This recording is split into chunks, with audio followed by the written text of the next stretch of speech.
So this question from Jason, I think Mike, you have experience with all these, right? What's that? It's up on screen. In your opinion, how does the LG HU85LA ultra short throw compare to an overhead 4K projector like the JVC NX5 or NX7? Oh man, great question.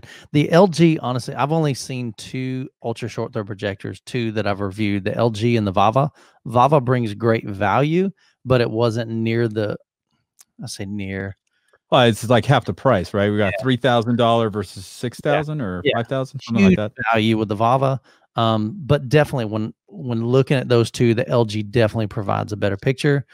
I don't see the LG coming close. Now, I haven't seen the NX5 in person, but no, the LG, the 85LA, I don't see that being the level of the NX7.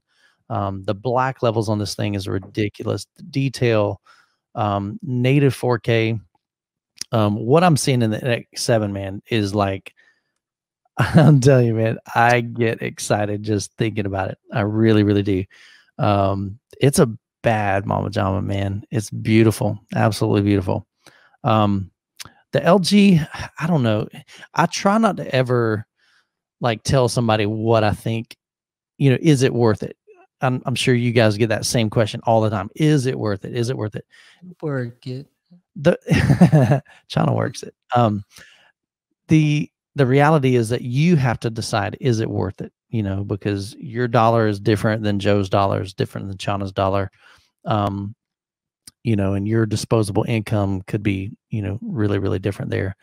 But man, that was my biggest hang up with the LG. It's like, man, it's steep at $6,000.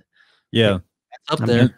And then you have to also think about the setup, because when you have an ultra short throw, then unless you have some sort of like specially designed furniture, you've got no center channel. Yeah. That thing is just sitting there. And where are you going to put your components? Unless you're rocking like some crazy hi-fi towers where you can run Phantom Center and it's not a big deal, then cool. So I think there's a lot of factors. I think the convenience with an ultra short throw is awesome. I think to be able to just, you don't have to climb in the attic. You don't have to run that 30, 40 foot HDMI cable. That's huge. Yeah. Those types of things. It's definitely a convenience factor. And you get a great picture out of them. But I really, man, I'm telling you, I think there's some projectors out on the market, the Sony, JVC. There's several out there that just produce some beautiful, beautiful pictures. And I think you'll get a better picture out of a standard projector than you do, but again, there's an ultra short. Yeah. You know what? You're being nice about it. You're being very nice about it. Yeah. I would say, you know what? I don't know that the laser, what I've seen so far, my experience with the laser projectors, I feel like the colors are just not as accurate as some of the older school projectors, right? It's just my experience, because even at JVC, when we went to JVC China for CES, and they were showing us their crazy what NX9 was that? Yeah, the 8K. Yeah, and then they immediately did kind of like an A/B and went to their laser one, and they're like, and it was like, well, and that would be the laser one I'd get for my living room, right? Because it's small, it's compact, you get that large format. But man, the colors were not. The colors were not the same either, yeah.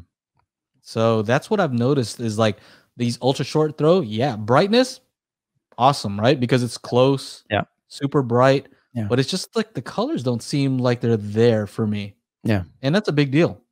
Right? All right, so here's a little interesting tidbit. I was talking to one of the guys from JVC, and I didn't know this, but he shared with me kind of JVC, their kind of primary bread and butter is not their projectors by any means. It's kind of like a little side project. What is it? What is it? Toaster ovens? What do they got? Their main focus is like flight simulators. Oh.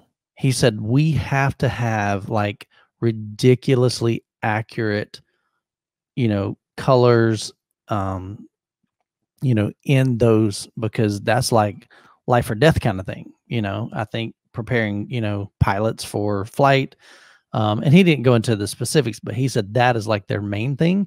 But they've taken all the knowledge and the understanding and the experience from that, and then the technology from that, and they're like, oh, we could do this with home theaters and make them really great.